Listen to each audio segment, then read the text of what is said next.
네, 안녕하십니까 여러분. 시사 아카데미 일본 경제사회연구소장 최인환입니다. 오늘은 일본 바로 알기 세 번째 시간, 일본 술과 니혼슈.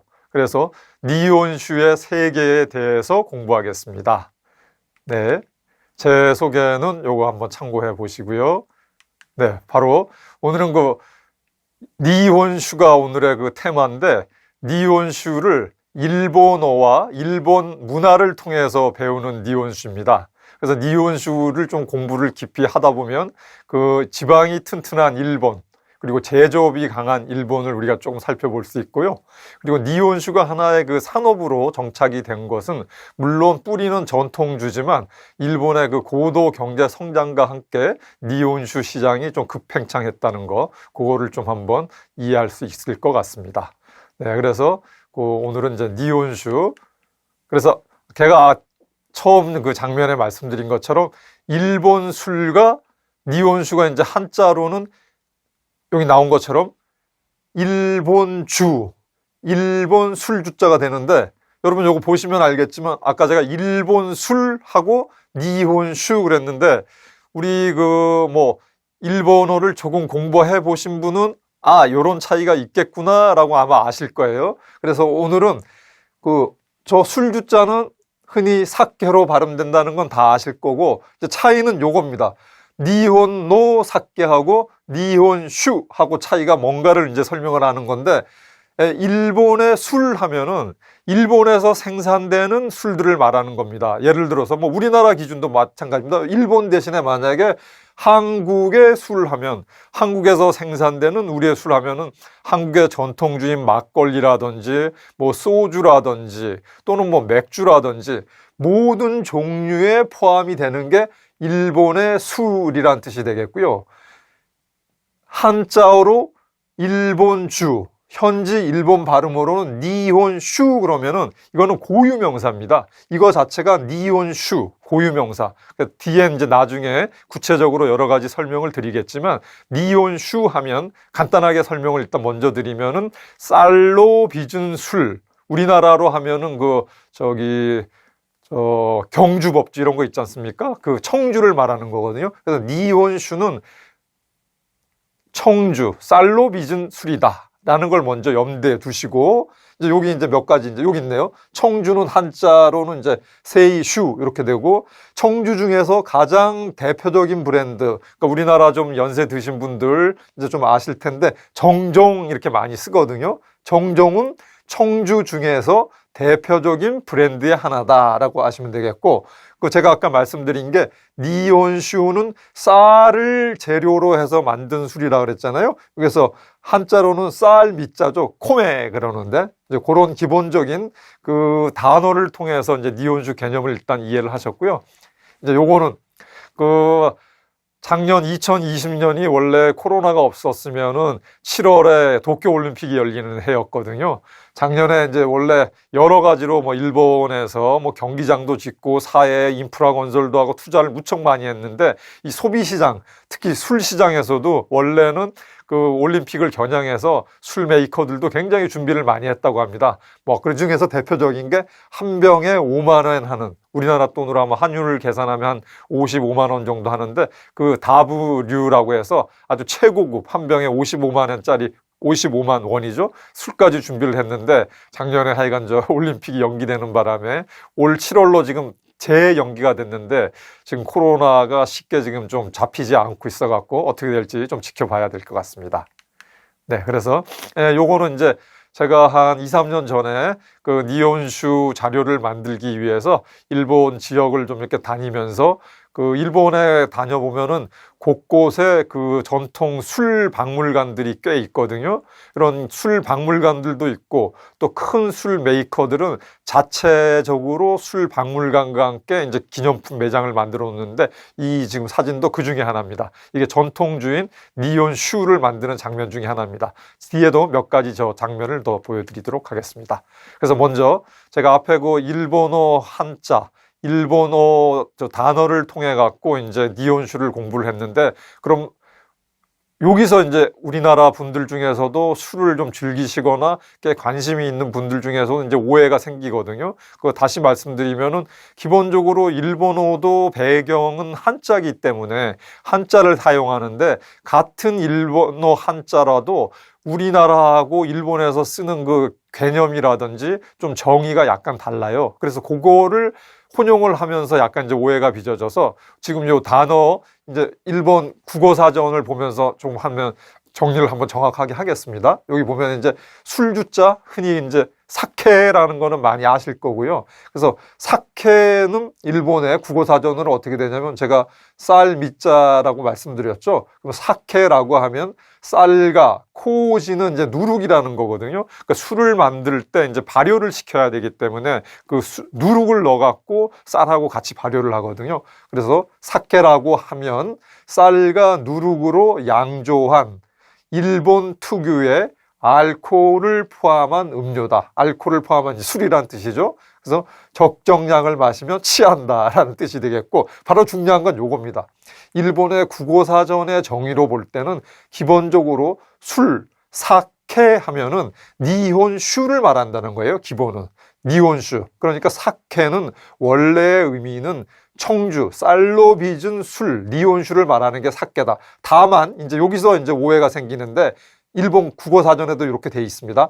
광의로는 넓은 뜻으로는 사케는 양주, 비루, 맥주 등도 포함된다. 그래서 협의 원래의 의미로 사케 하면은 청주인 니혼슈 고유명사를 말하지만 광의의 의미로는 뭐 양주, 맥주, 뭐 막걸리 다 포함되는 게 사케다라는 거. 요거를 좀 정확하게 이해를 하시면은 이제 그 좀 오해를 우리가 좀 줄일 수가 있거든요. 그래서 구체적으로 이제 좀 살펴보도록 하겠습니다. 그래서 요게 조금 전에 제가 설명드린 정확하게 좀 뒤에도 지역이 나오긴 하는데 그 코베 나다 지역의 그 니혼슈 박물관에서 니혼슈를 만드는 제조 공정들을 쭉 이렇게 전통적으로 만들어 놓은 거거든요. 그 중에 한 장면이 되겠습니다.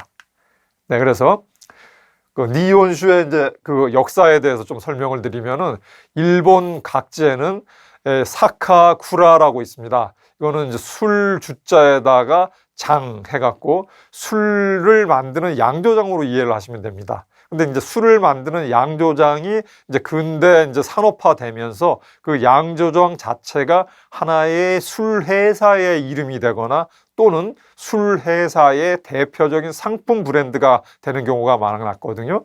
그래서 일본에서는 그 사카구라라는 게 전국적으로 한 1000개 정도 있다고 합니다. 그럼 요거를 이해를 어떻게 하시면 되면 기본적으로 일본의 니혼슈를 만드는 전국의 회사가 한 1000개 정도 있다. 이렇게 생각하시면 크게 틀림이 없으시겠습니다.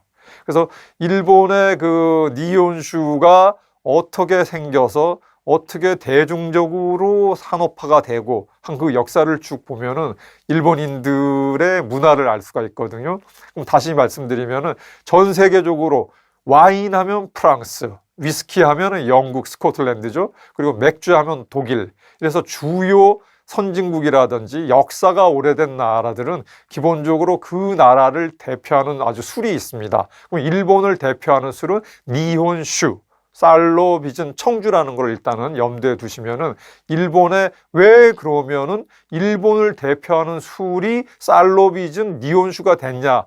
라는 건 다 이유가 있거든요. 그건 조금 전에 말씀드린 것처럼 프랑스를 대표하는 와인이 된 것은 당연히 프랑스의 토양이라든지 프랑스에서 좋은 와인을 만들 수 있는 포도가 생산이 됐기 때문에 프랑스가 와인의 대표 생산지가 된 거고 같은 그 이유로 해갖고 왜 위스키가 특히 영국에서도 북쪽인 스코틀랜드 지방이 세계적인 위스키 산지가 됐냐면 스코틀랜드 지역의 그 척박한 땅이라든지 그리고 그 물의 성분이라든지 그리고 그 위스키를 만드는 뭐 그 밀이라든지 이런 게 있었기 때문에 또 위스키가 되는 거고 또 같은 이유로 해서 독일을 대표하는 게 맥주가 된 거는 그 나라의 토질이라든지 물의 성분이라든지 또 그 나라의 국민들의 성향이 있기 때문에 그 술이 탄생한 거거든요. 그래서 술의 역사를 찬찬히 살펴보면은 그 나라의 국민의 그 성장 역사라든지 국민성이라든지 그 나라에서 대표적으로 생산되는 곡물이 뭐가 됐는지를 아주 그 술을 통해서 잘 알 수가 있습니다. 그래서 술을 사실은 좀 공부를 하다 보면은 아주 재미가 있거든요. 네. 그래서 요거 아마 니온슈를 좋아하시는 분들, 그리고 한 1년 반 전에 코로나가 지금 이제 발생한 게 1년이 됐고, 한일 간에 이제 무역 마찰로 해서 좀 여행도 좀 중단이 되고 한 게 한 이제 1년 반쯤 지났는데, 그거 전만 하더라도 일본에 여행을 갔다가 보통 이제 그 기구 가기 전에 이제 면세점에 한번 들르지 않습니까? 그 면세점에 들러보면은 그 대표적으로 니온슈 브랜드가 몇 개 있어요.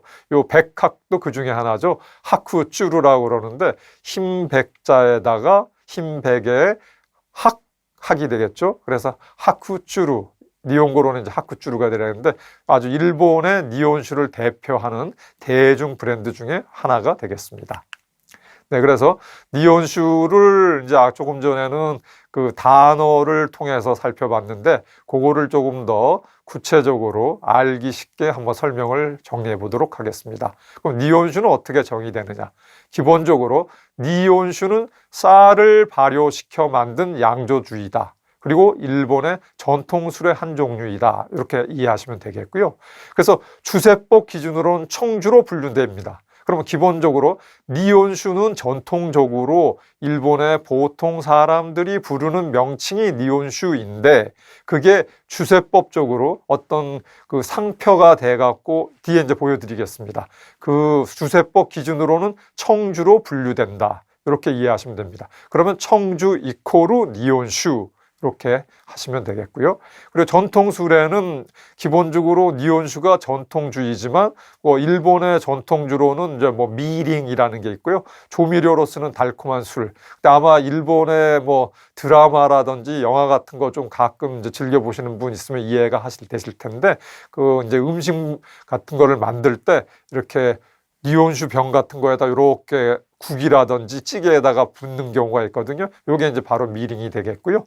그리고 이제 소주가 되는데, 이제 오키나와에서 원래 이제 전통적인 이제 원산지가 되는데, 그런 전통주 중에서 하나가 남쪽 지방에는 아무래도 좀 그 소주, 일본에서는 오키나와가 제일 남쪽에 있지 않습니까? 오키나와에서 생산되는 전통주는 소주였다. 이렇게 생각하시면 되겠습니다. 그래서 일반적으로 이제 주세법 기준으로는 니온슈가 청주가 된다고 했는데, 그 청주가 되는 주세법에 알코올 도수 기준이 있습니다. 그래서 25도 미만이 되어야 되고요.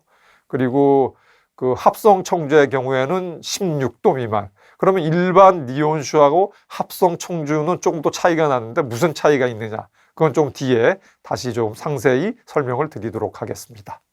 그리고 지역적으로는 니온슈의 약 50%가 혼슈의 중서부에서 양조되고 있습니다.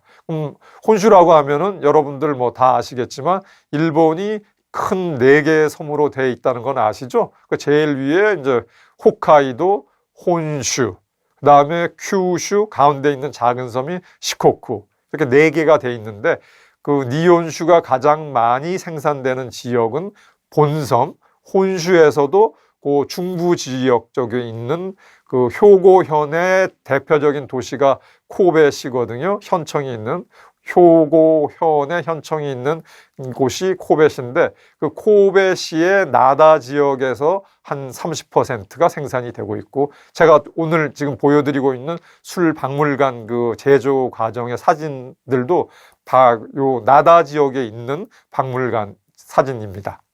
그리고 이제 교토에서 후심이라는 지역이 있는데, 거기에서도 일본 전국 생산량의 한 15%가 생산이 되고 있다고 합니다.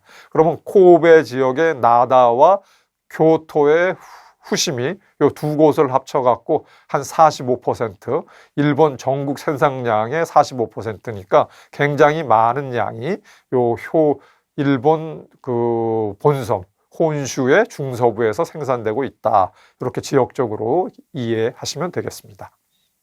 네. 그 다음, 요거는 제가 이제 앞에서도 말씀드린 게 그 니혼슈는 전통주의이기 때문에 전국에 한 1000여 개 정도의 전통 양조장에서 그 출발이 된다고 제가 설명을 드렸죠. 그래서 니혼슈를 좀 들여다보고 생산지를 관찰을 하다 보면은 아, 일본의 중소기업들이 역사가 이렇게 깊구나. 그리고 일본의 중소기업의 그런 그 대를 이어서 쭉 그 영속적으로 그 경영을 이어오는 일본 전통적인 중소기업의 그런 그 경영권 세습 방식이라든지 그런 중소기업의 장수기업의 생존 방식이라든지를 니혼슈를 통해서도 우리가 들여다볼 수도 있거든요. 그래서 요거는 제가 작년에 쓴 이제 신문 일간지의 컬럼이었는데 니혼슈를 통해서 우리가 일본 제조업, 특히 일본 중소 제조업체들의 어떤 그 장인 정신이랄까요?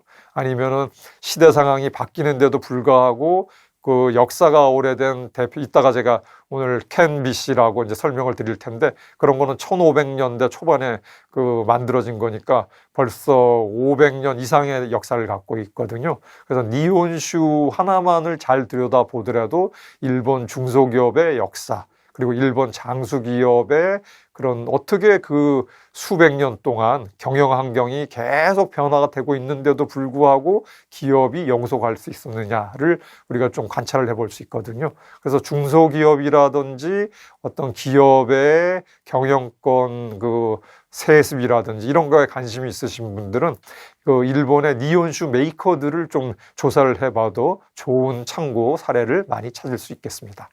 네, 관심 있는 분들은 한 번 더 그렇게 들여다보시면 될 거고요. 요게 아까 말씀드린 대로 그 전통 니혼슈는 쌀하고 물하고 누룩으로 만든다고 그랬는데 요게 바로 이제 그 쌀 누룩을 만드는 그 제조 공정, 그 아까 말씀드린 그 니혼슈 박물관에서 제가 이제 그 장소를 제가 직접 촬영한 장면입니다. 네, 그렇게 보시면 되겠고요.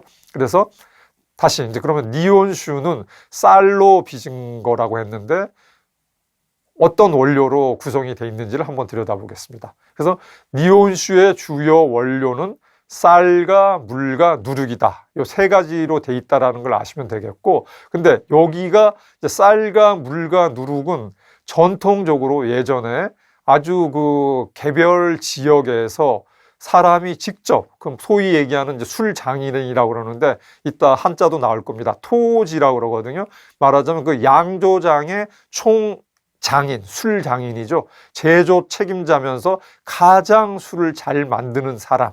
그러니까 도제식으로 해갖고 어떤 그 선대부터 그 술장인이 계속 세습이 되거든요. 이제 그런 경우에는 품질은 아주 좋지만 생산량은 극히 제한 지역이라서 전국적으로 그 유통이 되게 만들기가 또 어렵고, 또 두 번째 단점은 가격이 당연히 모든 저기 쌀, 물, 누룩을 비싼 재료로 해서 소량만 생산을 해야 되니까 당연히 가격이 비싸게 되거든요. 그럼 흔히 얘기하는 전국적으로 유통되게 하고 일반인이나 서민들이 즐기기에는 가격이 너무 비싼 부담이 있는 거죠. 그래서 그런 대중적인 니혼슈를 만들기 위해서는 쌀, 물, 누룩만 갖고는 좀 수요를 충당하기 어려우니까 그 이제 양조 알코올을 넣습니다.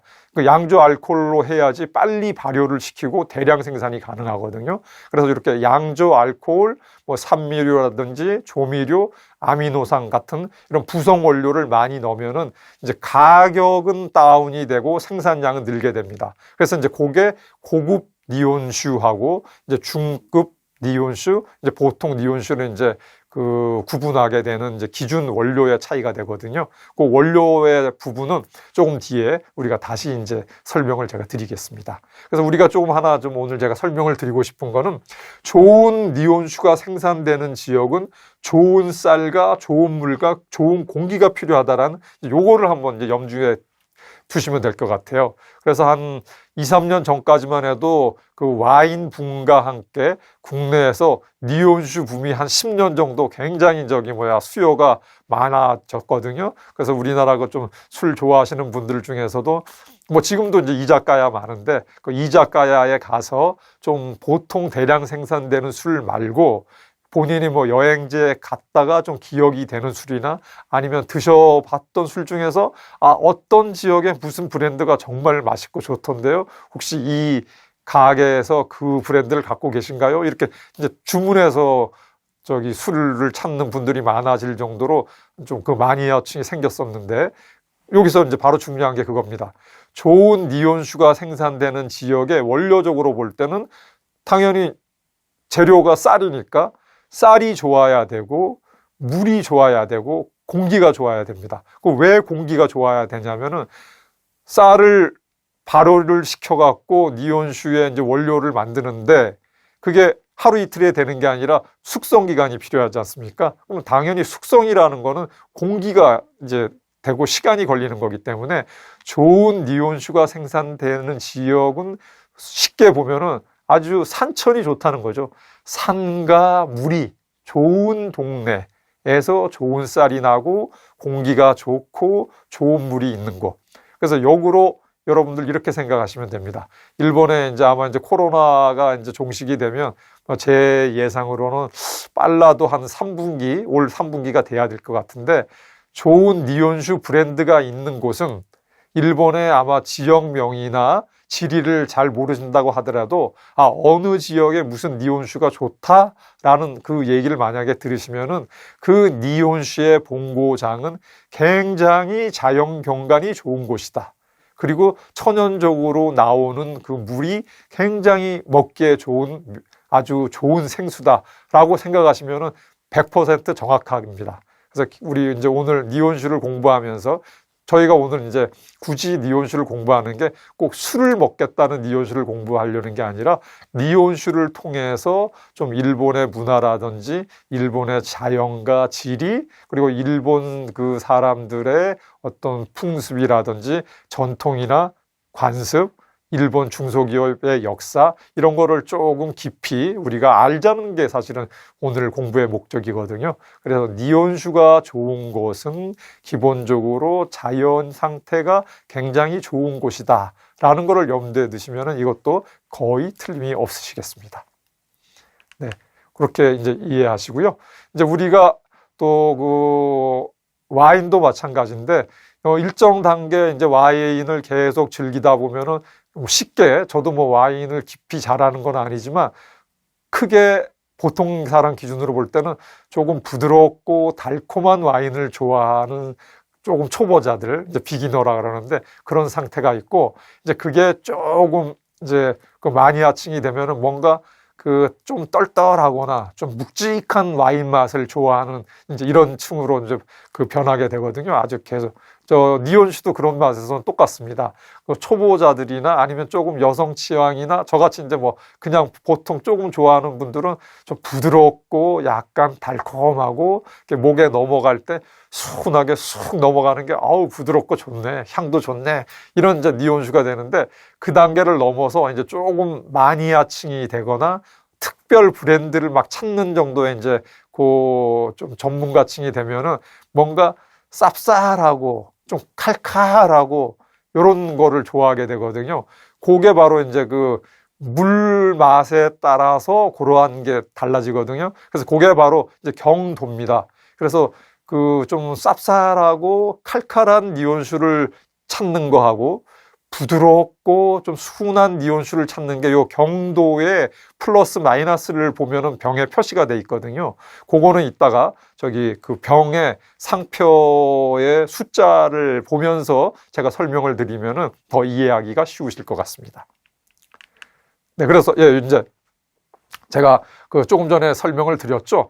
그 오른쪽부터 이제 보겠는데, 이제 요게 이제 월궤간 브랜드거든요. 요것도 마찬가지입니다. 아마 일본 여행이 굉장히 많아서 그 여행객들이 많을 때 공항 면세점에 가장 많이 이제 팔리는 브랜드가 이제 월궤간이죠. 이제 일본어로는 겟케이캉 그러는데, 이제 월궤간 브랜드의 이제 앞면하고 뒷면에 그 이제 설명 부분인데 이제 이렇게 돼 있습니다. 자, 아까 말씀드렸죠. 그 기본적으로 니온슈는 주세법에 의해서 22도 이하여야 된다라고 정해져 있거든요. 여기도 보면 이제 알코올 부은이 이제 알코올 도수를 말하는 거거든요. 15도 이상 16도 미만이라는 거고요. 요 술 기준으로는. 그래서 원재료 쌀과 국산 쌀과 쌀 누룩으로만 만들었기 때문에 이거는 당연히 고급주입니다. 쌀하고 쌀 누룩. 제가 아까 그 고급 술하고 보통주하고 구분되는 거는 그 인공적인 양조용 알코올 같은 인공적인 원료를 썼느냐 안 썼느냐에 따라서 기본적으로 갈리는 거거든요. 여기처럼 원재료에 쌀과 쌀 누룩만 들어가 있기 때문에 이건 일단 기본적으로 고급 니온수라고 보시면 되고요. 그리고 국산 쌀, 그리고 양조 알코올이 조금 들어가 있네요. 양조 알코올이. 예. 그랬고 이제 그 용량은 720ml. 그래서 보통 이제 720ml 그러면 이제 우리나라 기준으로 이제 4홉들이라는 이제 용량 표시가 되겠는데 그 용량이 어느 정도인지는 조금 있다가 그 용량 저 사진을 보면서 다시 한번 여러분들에게 설명을 드리도록 하겠습니다. 이렇게 돼 있고요. 바로 요겁니다. 우리가 이제 니온수를 사왔는데 주세법에 의해서 니온수는 청주로 표기된다고 했죠. 바로 이렇게 돼 있습니다. 청주, 세이슈 이렇게 돼 있고요. 앞면에 월계가는 이제 이거는 술의 브랜드 또는 메이커라고 보시면 되겠습니다. 근데 요거는 이제 뭐 회사에 따라서 메이커가 상표 브랜드로 같이 쓰는 경우도 있고 하나의 술 메이커에서 한 뭐 생산되는 대표적인 상품 브랜드는 뭐 한 3개에서 많으면 한 10개 정도도 될 수 있으니까 요거는 어떻게 이해하시면 되면은 우리나라를 대표하는 소주 메이커는 진로 소주지 않습니까? 그러면은 진로 하면은 술 메이커도 되지만 뭐 우리 일반적인 저 술을 드시던 안 쓰든 진로 그러면 소주네 이렇게 이제 대부분 인식을 하지 않습니까? 그거하고 마찬가지입니다. 이제 월계간에서 이제 생산되는 술이 여러 가지 종류가 있습니다. 그래서 다시 아까 또 설명을 드려보면 이제 요게 또 술 니온수의 고급주냐 아니면은 보통주 이하인가를 가늠하는 가장 기준 중에 하나는 순미. 그래서 요거는 준마이라거든요. 순쌀로만 재료로 해서 만들었다는 순미, 준마이 기준으로 봐서 상표에 준마이가 들어가 있다 그러면 일단은 이거는 고급 니온수의 기준에 올라서 있다라는 거를 보시면 되겠습니다. 이 준마이 아까 여기 돼 있죠. 그래서 원재료에 쌀 표시가 돼 있습니다. 그래서 일단 준마이면 고급주의 기준인데 고급주 중에서도 특 A급이 있고 A급이 있거든요. 그러면 준마이, 순쌀로만 만든 고급주 중에서 특 A급하고 A급하고 조금 좀 A-급을 이제 가르는 이제 기준이 바로 이겁니다. 이제 니온수를 좋아하시는 분들은 기본적으로 이제 이 정도는 이제 알고 계신데, 그러니까 이거는 다이긴조라고 읽거든요. 그래서 준마이인데도 대자가 들어가 있는 다이긴조가 있고 대가 없는 긴조가 있거든요. 그럼 이 술은 준마이 다이긴조이기 때문에 기본적으로 니온수 중에서 최고급 품질의 니온수다라는 걸 아시면 되겠습니다. 그러면은 긴조하고 다이긴조의 차이가 뭔가는 사실은 구체적으로 잘 모르시고 그냥 다이긴조가 제일 비싼 거야. 그러니까 준마이 다이긴조를 사가야지 선물로 이렇게 하시는데 오늘은 그 다이긴조하고 긴조의 차이가 뭔지를 구체적으로 이제 조금 뒤에 설명을 드리겠습니다. 그래서 제가 이제 여기는 바로 그런 거예요. 그 일본에서 이제 특정 명칭주가 있고 특정 명칭이 없는 게 이제 보통주거든요. 조금 전에 제가 이제 설명드린 게 바로 이겁니다. 준마이주, 긴조주 같이 이런 명칭이 특정주가 들어가 있는 거는 특정 명칭주였고 그런 게 없는 거는 그냥 보통주라고 됩니다. 그래서 특정 명칭이 있는 준마이 다이긴조, 준마이 긴조 하면은 이거는 일단은 상등급의 니온수구나 라고 이해하시면 되겠고, 그럼 뭐 준마이 다이긴조나 준마이 긴조가 없고 그냥 보통주 있으면 이거 그냥 일반적인 보통 니온수네 이렇게 하시면 됩니다. 근데 우리나라 분들이 아무래도 이제 여행 가서 드시거나 선물용으로 사오시기 때문에 준마이 다이긴조나 긴조를 뭐 보통 이제 니온수 먹으면 이렇게 먹는구나 하는데 실질적으로 보통 일본의 가정에서 준마이 다이긴조나 긴조를 마시는 경우는 사실 그렇게 많지 않습니다. 가격이 비싸거든요. 그래서 일반 가정에서 그냥 집에서 먹거나 아니면은 예를 들어서 우리나라로 뭐 그냥 저녁에 이자카야 가서 친구들끼리나 회식을 할 때는 준마이 다이긴조나 긴조는 어떤 그 비즈니스로 접대를 하거나 이럴 때 사실은 그 주문해서 먹는 거지, 친구들끼리 가서 회식하고 그럴 때는 다이긴조 먹는 경우에는 사실 없다고 봐야 되고요. 다이긴조는 이제 정말 선물용이나 뭐 이렇게 접대용으로 쓴다고 생각하시면 됩니다. 보통 그냥 술집에 가서 쉽게 얘기해서 이제 야키도리 같은 경우가 있잖아요. 야타이라고 뭐 이제 포장마차 같이 그런 데 가서 이렇게 쫙 마시는 니온슈는 대부분 그냥 보통주라고 생각하시면 됩니다. 그래서 여러분 혹시 이제 나중에 일본 여행 이제 재개되셔갖고 요즘에는 비싼 그런 면세점에서 안 사시고 동네 슈퍼마켓에 가서 이제 구입하시는 경우도 많은데, 슈퍼마켓에 술 진열대 가보시면은 보통주가 정말 한 8, 90% 이상입니다. 다이긴조 같은 경우에는 아주 선물용으로만 이제 따로 코너를 만들어 놓은 거거든요. 그래서 오늘은 그 특정 명칭이 있는 거하고 없는 보통주의 차이가 있구나. 그리고 특정 명칭은 우리가 워낙 이제 뭐 여행 갔다 올 때 선물로 주기 위해서 기분도 좋고 그냥 이왕이면 좀 좋은 거 사다 줘야지 해서 이제 다이긴조를 사오는 거지, 흔히 그렇게 준마이 다이긴조가 흔하게 많이 먹는 술은 아니다. 이렇게 좀 이해하시면 될 것 같습니다. 그래서 그 얘기였고요. 뭐 그 전에는 뭐 특급, 1급, 2급 같은 게 있었는데 현재는 이제 그렇게 하는 경우는 별로 없고요. 그래서 바로 이렇게 특정 명칭이 되고 아닌 경우가 보통주라는 거죠. 그래서 보통주는 바로 요겁니다. 그 중간 밑에 보면 쌀, 누룩 외에 양조용 알코올, 당류, 산미료, 조미료, 사케가스 등 부속 원료를 첨가해서 만든다. 아까 말씀드렸죠. 그래서 원래 준마이 고급 술은 쌀과 누룩과 물만으로 자연 숙성 발효를 시켜서 만들고, 이렇게 양조용 알코올이라든지 사케가스라든지 이런 거를 넣지 않는다는 거죠. 그게 이제 상급 술하고 보통 니온슈하고의 구분하는 큰 차이가 되겠습니다. 네, 좀 이해가 되셨는지 모르겠네요. 네, 이제 요거 다시 한번 이제 그 특정 명칭주에 대한 이제 설명이 되는데, 바로 이제 여기서 이제 그거 나옵니다. 다이긴조. 순쌀로 만들었으면 일단 이제 고급 니온슈에 들어가는데, 다이긴조하고 긴조를 구분 짓는 기준은 뭐지? 그러면은 바로 이제 그 원재료로 쓰는 쌀의 차이입니다. 다이긴조하고 긴조의 차이는. 이건 뭘 얘기를 하냐면 이제 중간쯤에 보시면 나옵니다. 긴조주는 정미 비율이라고 그러거든요. 조금 뒤에 이제 쌀을 제가 나올 텐데, 우리가 이제 가을에 추수를 했을 때 벽씨가 있거든요. 그 벽씨에서 겉에 있는 그 껍데기만 까면은 그게 100% 현미거든요.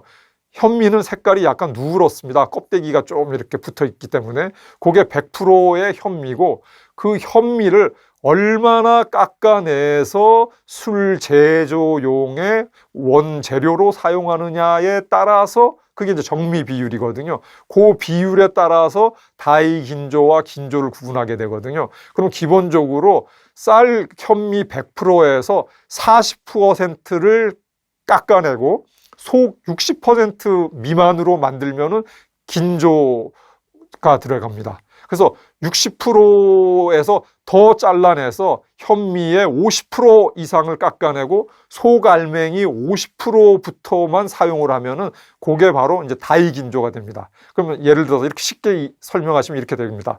그 현미 중에서 속알맹이 50%만 가지고 만든 게 다이긴조다. 60%를 가지고 만든 거는 긴조다. 60% 이상으로 만든 거, 예를 들어서 70%, 80%, 90%, 한 20%만 깎아내고 80%의 속살로 만들면은 그건 긴조에 포함이 안 됩니다. 긴조에 포함이 되려면 최소한 40%는 깎아내고 60%의 그 쌀의 속으로 만들었다. 그리고 다이긴조는 절반을 덜어내고 50% 이하로 만들었다. 다이긴조다라고 됩니다. 그럼 그게 무슨 차이가 있냐고 하는데, 뭐 저도 전문가가 아니라서 그거는 모르겠는데, 이렇게 껍데기를 많이 깎아내고 속 알맹이를 가지고 만들수록 더 얇고 아주 그냥 그 은은하고 그런 맛이 난다고 합니다. 그거는 이제 뭐 재료적으로 그렇게 한다니까. 이제 이게 바로 그 얘기거든요. 정미 비율 50% 이하로 만든 술이 다이긴조다. 이게 이제 국내에서도 한동안 굉장히 인기를 끌었던 이제 다싸이 브랜드인데, 이게 바로 이제 쌀 그림이 나옵니다. 제가 조금 전에 설명이 드렸죠. 껍데기만 벗겨낸 현미. 요게 이제 100%의 쌀알이거든요. 색깔이 조금 약간 누렇잖아요. 껍데기가 붙어 있어서. 그래서 요게 다이긴조의 기준이 되는 50%의 쌀 속으로 만들면 다이긴조가 되는데, 여러분 그러면 바로 그거죠. 현미의 절반 이상의 껍데기를 벗겨내고 만든 게 50%. 여기서부터 다이긴조. 요거는 39%인데 말하자면 현미의 한 3분의 1 정도밖에 안 썼다는 건데, 조금 전에 이 다싸이 중에서도 가장 비싼 거는 한 20% 정도밖에 안 쓴다 그래요. 그럼 말하자면 그 현미 중에서 80%를 깎아내고 정말 5분의 1의 속으로만 가지고 만든다니까 당연히 저거는 원재료 자체가 엄청나게 가격이 올라가겠죠. 그래서 다싸이 중에서도 제일 특급 브랜드는 요 다싸이의 정미 비율을 한 20% 초반대 저걸로 만드는데, 하여간 뭐 실질적으로 제가 보니까 면세점에서도 가격이 엄청나게 비싸더라고요. 네, 그래서 다이긴조하고 긴조의 차이를 요 쌀알을 직접 보면서 좀 설명을 해드렸고요. 이제 다음은 그 아까 말씀드린 일본 전국의 니온슈를 30% 정도 생산하는 것이 효고현의 코베시의 나다 지역이라고 했는데, 이게 그 나다 지역의 그 대표적인 술 브랜드들 회사들이 한 3, 40군데가 쭉 몰려 있거든요. 그거 말하자면 양조종이 한 3, 40개가 몰려 있다 이렇게 생각하면 됩니다. 그래서 이게 한자로는 국정종, 키쿠, 마사무네, 그 쌀 이제 양조장 브랜드가 되겠고요. 그 키쿠 마사무네의 니온슈 박물관이 되겠습니다. 그렇죠. 요게 조금 전에 설명드린 대로 다이긴조, 이건 또 그 니온슈 박물관 중에 하나의 쇼핑몰의 이제 기념 쇼비인데, 그렇게 들어가면은 안에를 쭉 제조 공정을 통해서 보고 나오는 코너에는 이런 식으로 기념 숍을 만들어 놨습니다. 조금 전에 설명드린 다이긴조죠. 그럼 이 양조장에서 만든 사카구라에서 만든 술 중에서 제일 대표적인 비싼 브랜드는 다이긴조, 이렇게 이해하시면 되겠습니다. 네, 그렇게 돼 있고요. 그 다음에 이제 조금 전에는 그 니온슈의 쌀의 그 원재료를 어느 정도 정미를 해서 썼느냐에 따라서 다이긴조, 긴조, 보통주가 되는데, 그거는 이제 쌀 재료를 기준으로 한 게 돼 있고 제조 방법에 따라서도 조금 차이가 나게 분류가 돼 있거든요. 근데 뭐 우리가 흔히 그 슈퍼마켓에서 사거나 뭐 면세점에서 사거나 하는 거는 다 그거는 대량 생산한 병의 바틀링, 병입이 돼 있는 거라서 다 가열 처리가 돼 있는 겁니다. 그러니까 그거는 일반 열 처리가 된 거고, 그렇게 대량 생산되지 않은 열 처리가 안 된 술을 바로 이게 이제 생주라고 그러거든요. 한자로는 생주인데 나마자케가 되죠. 사케가 그 단어가 연결이 되면은 이제 니고리가 붙어서 나마자케 이렇게 되거든요. 그럼 나마자케는 뭐냐면은 그 거르지 않은 술을 짜내기가 가열 처리를 하지 않은 거예요.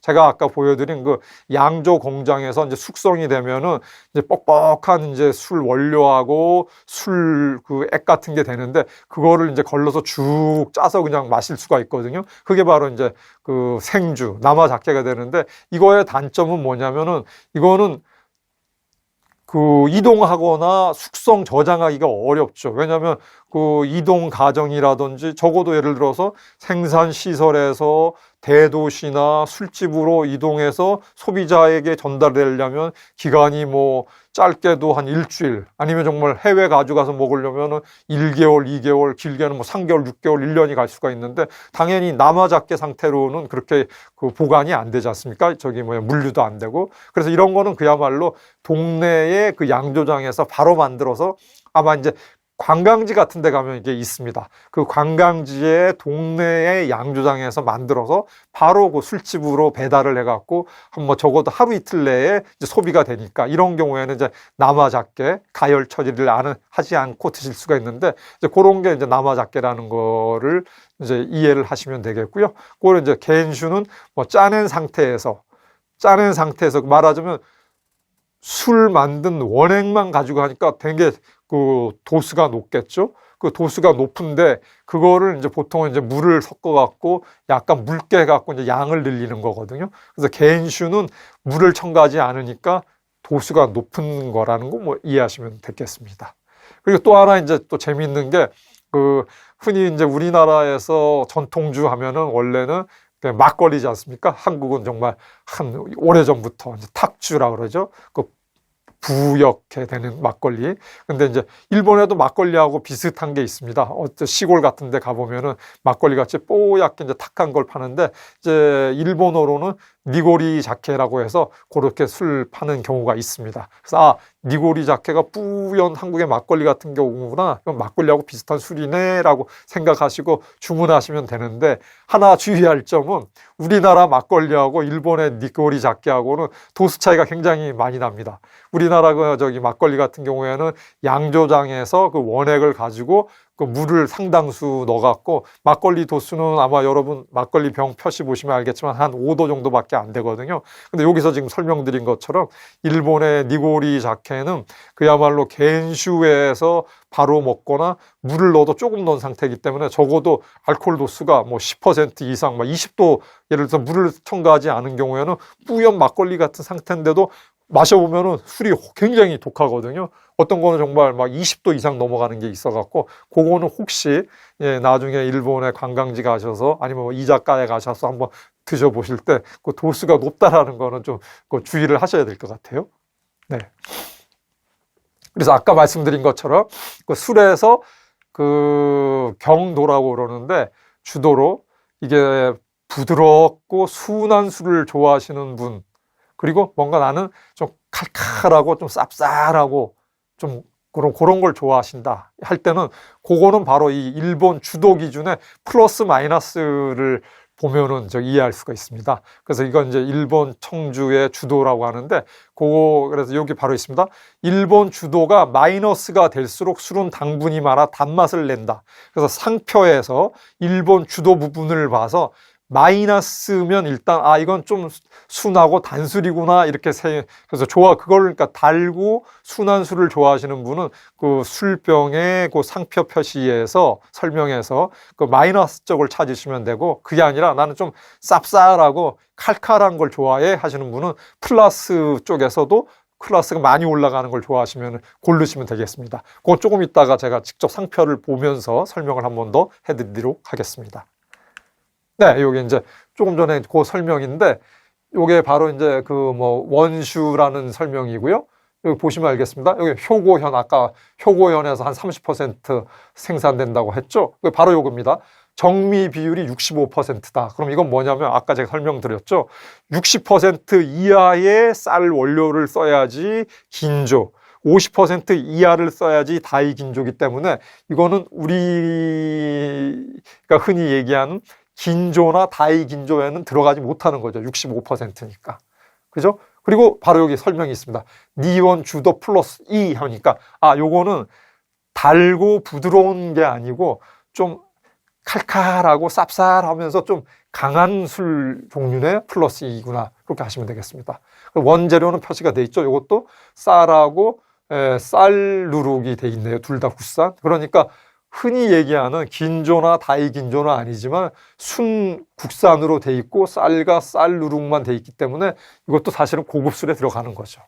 이제 그렇게 이용하시면 되겠고, 알코올 도수는 한 17, 8도가 된다. 이런 설명이 돼 있습니다. 이제 그렇게 되면 되겠고요. 네, 요거 이제 그 술 박물관이나 기념 숍에 가면은 뭐 이렇게 다양한 이제 술 용기까지 팔거든요. 그 술 용기는 우리가 한번 또, 왜냐하면 실질적으로 뭐 슈퍼마켓에 가서 사거나 아니면 이자카야에 일본에 이제 관광을 가셔갖고 어떤 식당이 됐건 뭐 술집에 가서 이제 주문을 하실 수가 있잖아요. 그럼 용량을 어느 정도를 해야 될 거 아니에요. 근데 이제 그거를 한번 알고 드시면은 뭐 구입할 때도 그렇고 실제로 사용하실 때도 괜찮으니까, 소위 얘기하는 이제 대병이라 그러죠. 우리가 이제 큰 병 있지 않습니까? 뒤에다가 제가 병도 또 보여드릴 텐데, 이제 이게 1.8리터짜리가 흔히 얘기하는 대병이거든요. 그 대병은 저기 한 대인데, 한 대는 10홉으로 돼 있죠. 옛날 그 저기 뭐야 도량형 기준으로는 홉인데, 그래서 이쇼, 그래서 대병은 이쇼 빙이라 그러거든요. 병에서 이쇼 빙인데, 이쇼 대병 한 병은 10홉이다라고 생각하시면 되고, 한 대가 그러니까 10대가 한 마리거든요. 그리고 10마리, 옛날식 한국으로 얘기하면 이치코크 해갖고 한섬, 한가마가 되거든요. 그러면 한 대, 10대가 한 마리고, 10마리 한 가마. 그래서 일본어로는 돌석자를 써갖고 코쿠인데 이치고쿠가 되죠. 일석 해갖고 그런 이제 도량용 술에 이제 표시가 있다라는 걸 하고, 그래서 이쇼는 이자카야 술집에서 흔히 볼 수 있는 니온슈 대병이다. 근데 이게 대병은 언제 탄생했냐? 1901년 하쿠츠루, 아까 제가 말씀드렸죠. 하쿠츠루는 그 니온슈의 전국적인 대량 생산하는 대표 메이커 중에 하나라는 거. 하쿠츠루가 이쇼빙으로 니온슈를 첫 판매하기 시작했다. 그래서 720ml는 이제 사옵들이 병인데, 그래서 요거는 일본어로는 시고빙, 사곱들이 병이다. 이렇게 되는데, 그거 이제 이제 바로 요겁니다. 그래서 조금 전에 설명드린 1.8리터, 1800ml 하면은 소위 얘기하는 이게 한 대짜리 대병이 되겠고요. 그리고 우리가 공항에서 보통 이제 선물용으로 사오는 게 요 사옵들이 요 병이잖아요. 시고빙, 사옵들이는 720ml. 제가 또 조금 전에 설명을 드린 게 대병 하나는 10홉이라 그랬죠. 10홉으로 돼 있다. 그래서 일본에 가면 또 재밌는 게, 일본 분들은 또 사실은 술집에 가도 전통적인 걸 좋아하거든요. 요즘은 그래서 그 유리 글라스로 되는 게 많이 보편적이긴 하지만, 조금 또 전통 양식의 그 와쇼쿠, 일식이죠. 와쇼쿠 집이나 아니면 이자카야에 가면은 요런 나무로 만든 홉에다가 부어주는 경우도 꽤 있어요. 그러면 아주 좀 운치도 있고 좀 이렇게 그 즐기는 맛이 나거든요. 아, 바로 여기 있네요. 그래서 이런 식은 우리 국내 이자카야에서도 요 방식을 많이 사용하는데, 이렇게 해갖고 요 나무로 된 요 용기에다가 유리 글라스를 넣어서 여기다 찰찰찰 넘치게 해갖고 이렇게 따라줍니다. 그게 한 90ml네요. 그래서 요 유리 글라스를 더 넘게 해서 좀 이제 서비스로 해갖고 요걸 넘치게 해서 밑에 있는 요 나무에까지도 찰찰 차게 해줘서 주는 그런 경우가 꽤 있죠. 그래서 일본의 그 니온슈의 용기는 이쇼빙, 요 사업들이는 시고빙이다. 그리고 용량이 대략 이 정도라는 거, 그리고 요 정도라는 거 이제 이해하시면은 그 뭐 물품을 구입을 하거나 아니면 이제 식당 같은 데 가셔갖고 이제 주문을 할 때, 아, 용량은 저렇구나 이제 좀 아실 수 있겠습니다. 네, 이게 조금 전에 그 설명드린 하쿠츠루 그 메이커에 갔더니 그 들어가는 입구에 요게 바로 한 말짜리죠. 한 말짜리. 아까 얘기한 이쇼빙이 10개가 나오는 한 말짜리가 이제 이렇게 되는 것이죠. 하쿠츠루의 한 말짜리. 네. 이치고쿠라 그랬죠, 제가 아까? 예. 아니죠. 자, 저기 뭐야. 다시 설명을 드리면 10말. 10대가 한 말이고 10대가 한 가마, 한 석 이렇게 되는 거죠. 네. 죄송합니다. 네. 그렇게 설명을 드렸고요. 여기도 이제 그런 일본 메이커들 그 방문을 하면은 제조 공정을 이렇게 보여주면서 이렇게 마지막에는 다 이렇게 기념품 샵을 거치게 해서 이제 소비자들로 하여금 이제 물품을 구매하게 좀 구매 충동을 일으키게 하는 거죠. 네. 다음은 지금까지는 이제 니온슈의 그 용어라든지 일본어 한자를 통해서 좀 정의라든지, 그리고 니온슈의 좀 등급 구분이라든지 또 용량이라든지를 공부해 봤는데, 이제 마지막으로 그 니온슈가 그 하나의 술 산업으로 이제 성장하게 된 거에 대해서 조금 그 산업적인 차원에서 오늘 조금 설명을 드리도록 하겠습니다. 그러니까 기본적으로 제가 아까도 말씀드렸지만 일본에서 사케 그러면은 전통적으로 한 100년, 200년 전에는 전통주 자체가 니온슈가 기본이었기 때문에 사케 쿠다사이 그러면은 사케 오네가이시마스 하면은 술 주세요 그러면은 무조건 니온슈를 내왔다는 거죠. 왜냐하면 당시에 가장 흔하고 대중적으로 했던 게 니온슈였기 때문에 술하면 사케하면 니온슈 이렇게 통했다는 거죠. 근데 이제 그게 니온슈가 산업화가 된 이제 이유가 있습니다.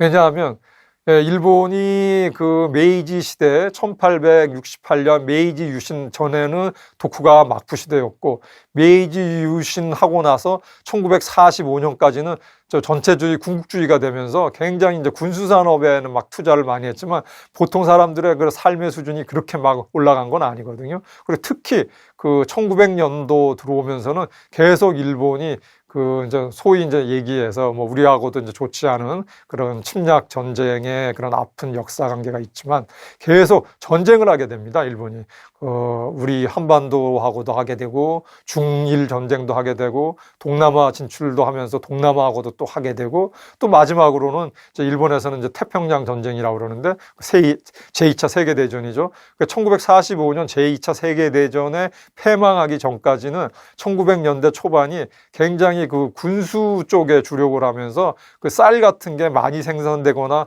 그 귀했어요. 그래서 쌀을 재료로 해갖고 니온슈를 만든다는 거는 사실은 굉장히 어려운 일이었어요. 아주 상류층 일부에서만 이제 그 니온슈를 사실은 먹게 되는 건데 그 니온슈가 실질적으로 이렇게 대량 생산이 되고 해외에도 수출이 되고 외국 사람들한테도 알려지게 시작된 거는 사실은 100년, 200년 전이 아닙니다. 일본이 1945년 패망이 돼서 이제 본격적으로 고도 경제 성장을 하게 되는 게 1950년대부터 시작이 되거든요. 그래서 1950년대부터 소위 얘기하는 이제 잃어버린 20년에서 일본의 그 장기 침체가 들어가기 전인 1995년 정도, 90년대 중반까지 한 45년 정도가 엄청난 이제 고도 경제 성장기가 계속 유지가 되거든요. 그 당시에 일본의 이제 선진국이 이제 진입이 된 게 한 1970년도 중반 정도에서 80년 정도로 보시면 되는데 그 1970년대 중후반, 80년대 들어와서 일본이 경제력이 굉장히 좋아지면서 생산량도 좋아지고 그 메이드 인 재팬에 대한 인식이 좋아지면서 사실은 니온슈도 세계적인 술로 인정을 받게 된 거죠. 이제 그 얘기를 조금 해드리겠습니다. 기쿠 마사무네 그 이제 메이커의 이제 본점이 되겠고요. 그래서 1970년도, 80년대에 그런 고도 경제 성장을 하면서 대량 생산 체제가 갖춰져서 일본이 세계적인 이제 술 메이커가 됐다고 이제 일단 그 기본 설명을 드리고 또 하나 1970, 80년대에 일본이 대량 생산 체제를 갖추면서 역으로 또 어떤 일이 생겼냐면은 소위 얘기하는 그 여기 이제 설명이 나오는데 그 70년도에는 대량 생산, 아까 얘기하면 이거는 이제 그 중간급 술이거든요. 그 보통주 니온슈가 막 생산이 되면서 일본의 경제가 좋아지면서 이제 1970년대부터 80년 사이에 일본 전국적으로 그 디스커버 재팬이라는 게 있었어요. 그래서 일본 전국에 관광붐이 부는 거죠. 왜냐하면 소득이 높아지니까 당연히 소비력이 높아지고 소비력이 높아지면서 가장 혜택을 보는 것이 결국 관광산업이거든요. 그래서 소득 수준이 높아진 이런 중산층이 많아지니까 1970년대 이제 중반 80년대에 걸쳐서 해외여행도 이제 같이 이제 막 늘어나지만 그 전 단계로 1970년도 중반부터 일본 전국적으로 이제 막 그 관광객들이 나가면서 지자케라고 그 전에는 지역의 조그만 양조장에서 그 지역 사람들, 지역 커뮤니티 사람들만 즐기는 좋은 술들이 있었는데 이 지역 관광 붐과 함께 이런 지역에서만 유명한 술이 아주 일약 전국적인 그 브랜드로 유명하게 됐어요. 그게 바로 이제 우리나라에서도 지금도 꽤 인기가 있죠. 이자카야에서 예를 들어서 코시노 칸파이라든지 우라카스미라든지 이런 그 특히 이제 니가다 현이죠. 그 우리나라 분들이 이제 여행도 많이 가면서 니가다 현에 그 가면서 유명해진 게 코시노 캄파이라든지 하카이산 이런 게 이제 유명해졌는데 이제 바로 이게 지자케 붐이 이제 불게 된 거죠. 그래서 그런 일본에서 그 1970년도, 80년대부터 그 지역의 조그만 그런 양조장 메이커가 하나의 현대시 주류 메이커로서 근대 산업화로 성장하게 됐다는 거를 이제 니혼슈의 발전 역사와 함께 우리가 이제 좀 이제 이해를 할 수 있게 됐습니다. 그까지 이제 좀 보셨고요. 이제 마지막으로 한 1980년대 말까지는 일본 술의 대중화 그리고 소득이 높아지면서 전국 곳곳으로 관광객들이 다니면서 그 숨어 있는 좋은 니혼슈 명주들이 이제 붐을 일으켜서 지자케로 유명해졌는데 이제 그걸 넘어선 게 글로벌화 단계, 세계화 단계죠. 소위 얘기하는 예를 들어서 한 2010년도부터 우리나라 분들 중에서도 와인을 즐기는 것과 마찬가지로 니혼슈의 무슨 브랜드를 찾을 정도로 해외, 그건 우리나라만의 그런 현상이냐? 그게 아니고 실질적으로 니혼슈 붐은 그 미국이라든지 유럽에서 먼저 생겼거든요. 그게 왜 그러냐면은 그 1990년대 들어서면서부터 그런 일본의 전자제품이라든지 일본의 자동차라든지 해서 메이드 인 재팬이 굉장히 세계적으로 대량 공산품 시장, 소비 시장에서 브랜드 가치가 세계 탑 클래스에 올라가면서 그 해외의 소비자들 입장에서도 일본적인 거에 대해서 관심이 높아졌거든요. 그럼 소비자 입장에서 어느 나라에 관심이 있다라는 건 뭘 말하는 거겠습니까? 역으로 우리나라도 마찬가지죠. 요즘에 한류 붐 하면은 한국이 경제력이 올라가고 문화 수준이 높아지면서 한국에 대해서 관심을 세계에 있는 분들이 많이 갖게 되면 그럼 세계에 있는 분들이 한국에 관심을 많이 가지면서 찾는 게 바로 K푸드라든지 한국의 술이라든지 이게 되는 거죠. 니혼슈도 그런 맥락에서 우리보다 한 10년에서 20년 전 앞서서 일본의 음식, 소위 얘기하는 이제 와쇼크 그리고 니혼슈 붐이 한 1990년부터 2000년 초부터 이제 세계적으로 일본의 음식하고 일본의 술하고 같이 세계화의 물결이 돼서 해외에서 굉장히 수요가 늘었다 이렇게 판단을 하시면 되겠습니다.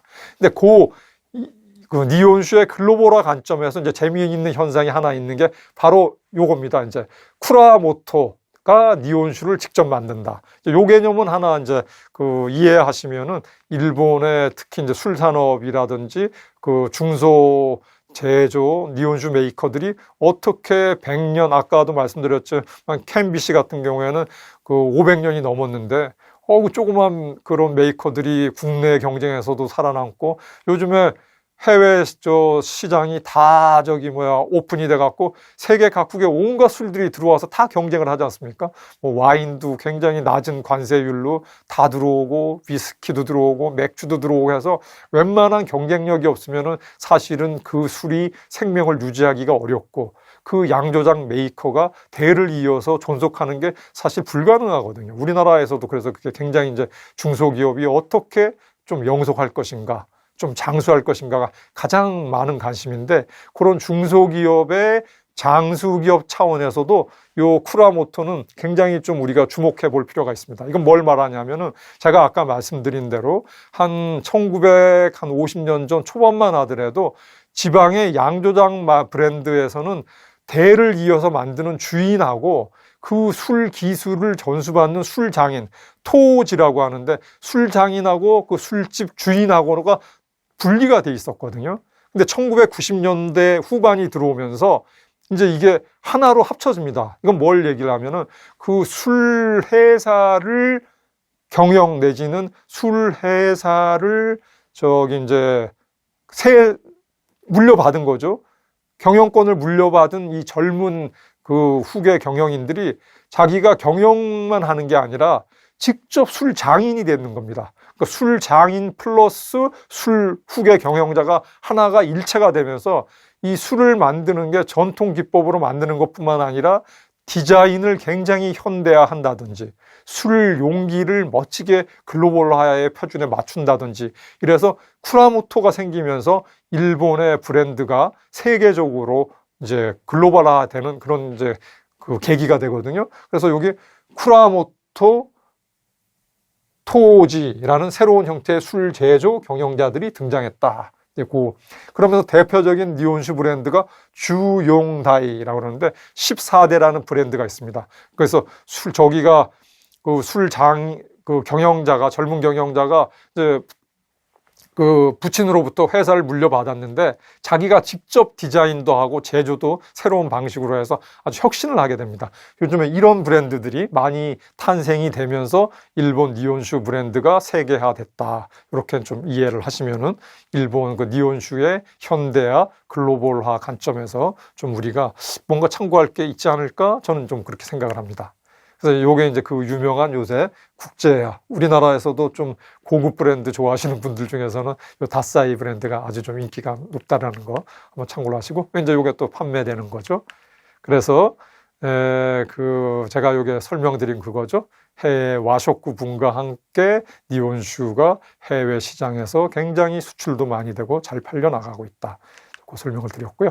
네, 오늘은 그래서 전반적으로 일본 바로 알기. 그래서 일본 술을 통해서 일본 그 니온슈를 조금 제대로 정의를 하고 살펴봤고, 그리고 그 오래된 작은 양조장 브랜드들이 어떻게 세계적인 브랜드로 성장을 해서 해외 수출 산업까지 됐는지, 그런 일본 니온슈의 글로벌화에 대해서도 그런 중소 제조업의 장수적인 관점에서도 한번 살펴봤습니다. 여러분 고맙습니다. 감사합니다.